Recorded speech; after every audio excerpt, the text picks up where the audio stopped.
다른 분들이 우리 국내적 입장, 법률적 입장, 역사적 입장들을 많이 말씀하셨고요. 저는 뭐 대체로 다 공감하고 동의합니다. 저는 또 다른 걱정이, 저는 강제동원도 매우 중요한 문제지만 엄청난 게 몰려오고 있다 생각합니다. 저는 일단 이런 외교 협상을 저는 본 적이 없습니다.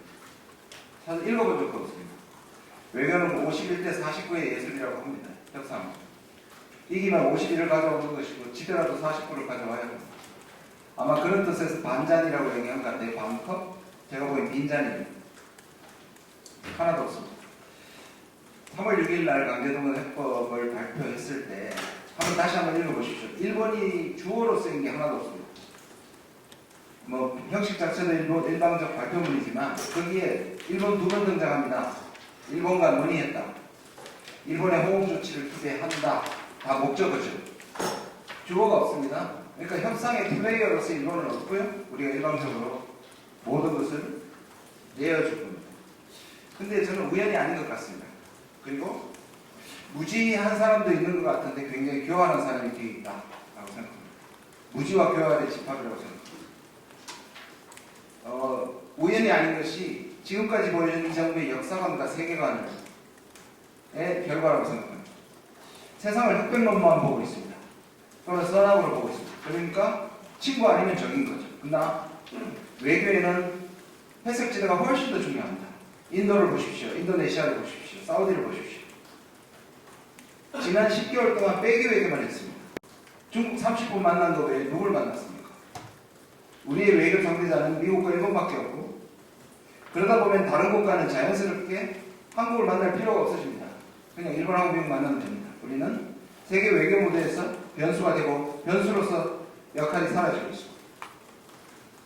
두 번째는 소위 말하는 ABM입니다. Anything but Moon입니다. 다른 지역에도, 다른 이슈에도 그런데 외교가 그렇습니다. 이 정부는 출발부터 잘못되어 있는 거죠. 기본적으로 지난 정부, 문재인 정부를 반미, 반일, 친중, 친북이라고 규정하면서 스스로를 프레임하는 데 가둡니다. 가두는 게 아니라 원했겠죠. 그러면 자신들은 친미, 친일, 반일, 반중, 반북이 됩니다. 그리고 외교적으로 결정적인 실수를 하게 됩니다. 뭐냐면 한일 관계를 망친 것은 문재인 정부입니다. 이게 외교 입지로서 해서는 안 되는 말입니다. 그 말도 사실이 아니지만, 왜냐하면 지난 5년 동안 일본이 한국에 완전한 한국이 없으면 만나주지 않겠다는 입장이 있습니다. 아무리 한일관계 개선이 중요하지만 일본한테 항복할 수는 없는 거죠. 세 가지를 전제 조건으로 내세웠죠. 1965년 그대로 받아라. 위안부 다시 되살려라. 그리고 강제동원 되돌려라. 이 세 가지를 한국이 완전 항복하지 않으면 만나주지 않은 거였습니다.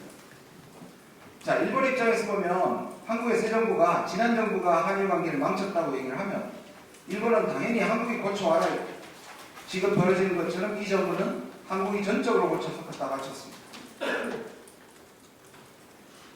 더 중요한 것은 제가 작년 11월부터 방송에서나 세미나에서 계속 강조한 게 있습니다. 우리나라의 운명이 작년 11월에 바뀌었을 수도 있다.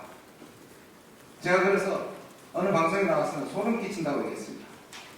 바로 작년 11월에 한미일 프놈펜 공동선언과 한국판 인태 전략이 발표된 것이 작년 11월입니다. 국민의힘의 윤상현 의원이 그 다음 날에 제 발언을 보고 이렇게 얘기했죠. 저런 사람이 문재인 정부의 국립외교위원장을 하고 해준 건 소름 끼치다. 나는 저 사람이 중국 국립외교위원장인 줄 알았다. 이렇게 올리기도 했었습니다. 근데 제가 그야말로 그냥 근거가 없이 말씀드린 게 아니고, 첫 번째, 프놈펜 한미일 3자가 공동성명한 게 처음입니다. 근데 그 자리에 기자도 대동하지 않았습니다. 국회에 와서 설명하지도 않고 보도자료만 냈습니다. 저는 이거 국정도 써야 된다고 생각하는데요. 거기서 무슨 일이 있었거든요. 저는 합의문까지 있다고는 생각하지 않지만 그때 적어도 청사진, 한미일이 어떤 방향으로 갈 것인지 청사진이 저는 합의를 이었다고 생각합니다. 왜냐하면 그 증거가 뒤에 나옵니다. 바로 12월에 일본은 3대 안보법을 바꾸고 반경능력, 말이 좋아 반경능력이 선제공격입니다. 그래서 북한을 공격하는 때 한국의 허락을 받을 필요도 없다까지 얘기를 합니다. 그 다음에 대통령이 3.1절이 나오고요. 그 다음 지금 강제동원이 나왔습니다.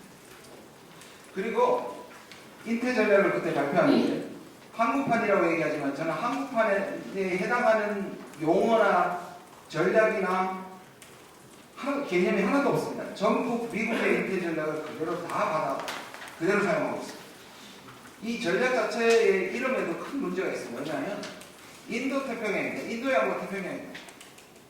우리는 대륙국가이기도 하고 해양국가입니다.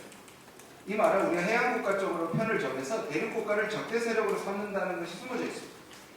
이게 일본과 미국에는 전략적으로 이득이 될지 모르지만 우리에게는 한쪽을 선택하고 가는 순간 해양 세력의 전위대가 될 수밖에 없습니다. 모양새가 그렇지 않습니까? 지정학적으로.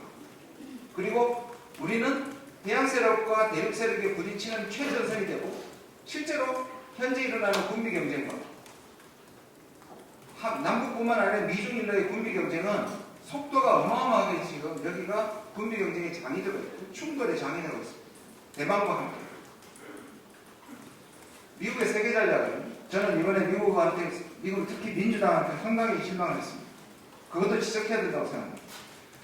미국이 샌프란시스코 조약 이후로 아시아 전략에서 일본의 전수방위를 책임지면서 독일만큼은 아니어도 적어도 일본의 재무장을 어느 정도 견제해왔던 미국이었습니다. 이게 1980년대부터 변하기 시작합니다.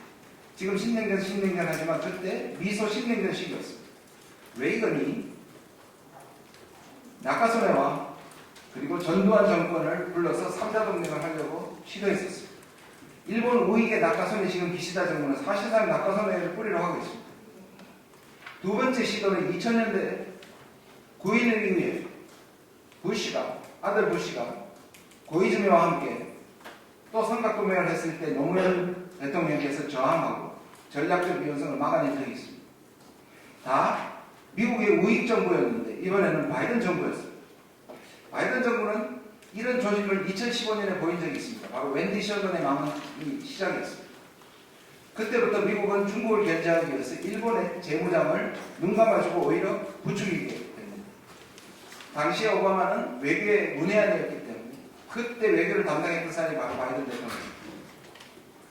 우리한테 뭐라고 얘기했냐면 그 전까지는 한국의 도덕적 우위 그리고 일본의 과거사에 대한 그리고 인권 침해에 대해서 상당히 한국 편을 들었던 민주당이 오히려 우리 국민을 향해서 정치인들이 국내 여론을 위해서 얻기 위해서 인기를 위해서 하는 것에 대해서 비판을 하고 한국이 과거를 쳐다보고 미래를 쳐다보지 않는다는 망언을 했습니다. 그리고 그때 미는 신안보 가이드라인을 만들면서 한의문이 시작됩니다. 어떤 의미에서 미국이 만들고자 했던 바이든 대통령이 만들고자 했던 수권이 이번에 이루어지고 이것은 미국의 대환영을 보면 거의 실시간이었습니다. 3월 6일 박진 장관이 발표했을 때 미국은 자정입니다. 그 자정에 동시에 제가 거기에 세 개를 다 제 발제문에 인용을 했습니다.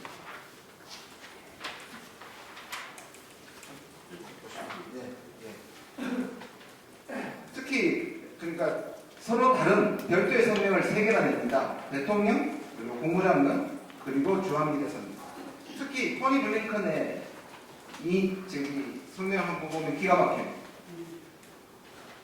별도 성명을 내고 민감한 역사적 현안들에 대한 논의의 결론에 관한 한국과 일본의 오늘 역사적 발표로 그냥 그 뒷부분을 한번 보십시오. 제가 볼드처럼 해놨습니다. 이게 바로 내가 다른 국무부 고위 동료들과 함께 이 중차대한 협력관계에 그 많은 시간을 들이고 집중한 까닭에 배우를 그대로 자처합니다. 저는 미국이 사우디의 자슈커지라는 한 사람의 살해에 대한 인권 문제를 가지고 외교를 단절했습니다.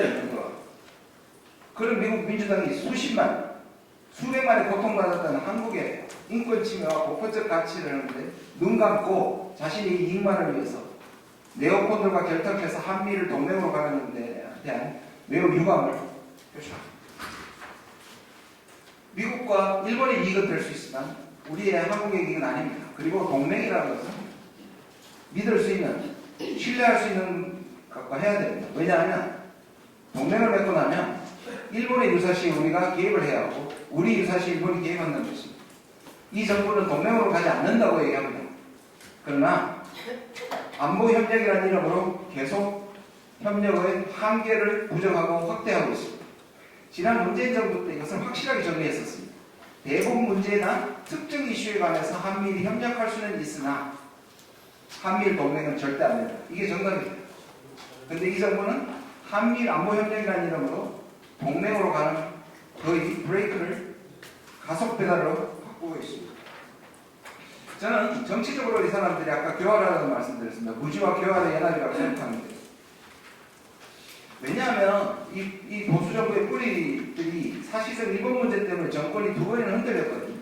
MB 때 지소미아를 밀실했을 때 한 번 흔들렸고요. 그리고 박근혜 정부 때 위안부 때문에 정부에 흔들려서 무너지기까지 했습니다. 그러면 왜 이것을 다시 또 이렇게 급한 속도로 거의 굴욕적으로 할까?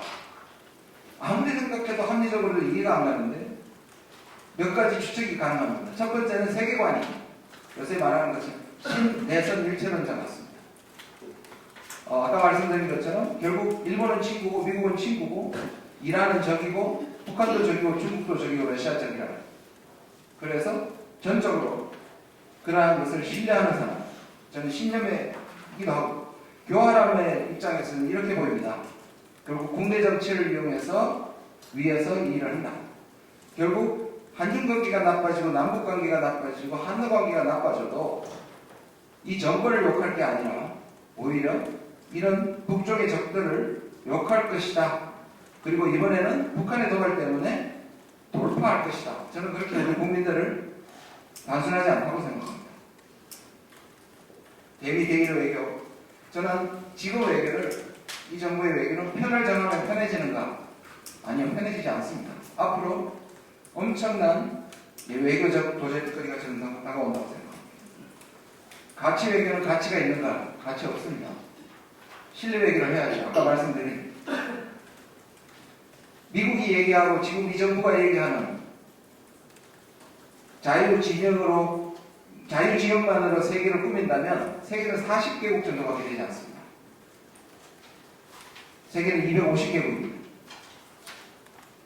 우리가 그 가치를 쫓는 것과 그 가치를 다른 국가를 배제하는 것과는 전혀 다릅니다.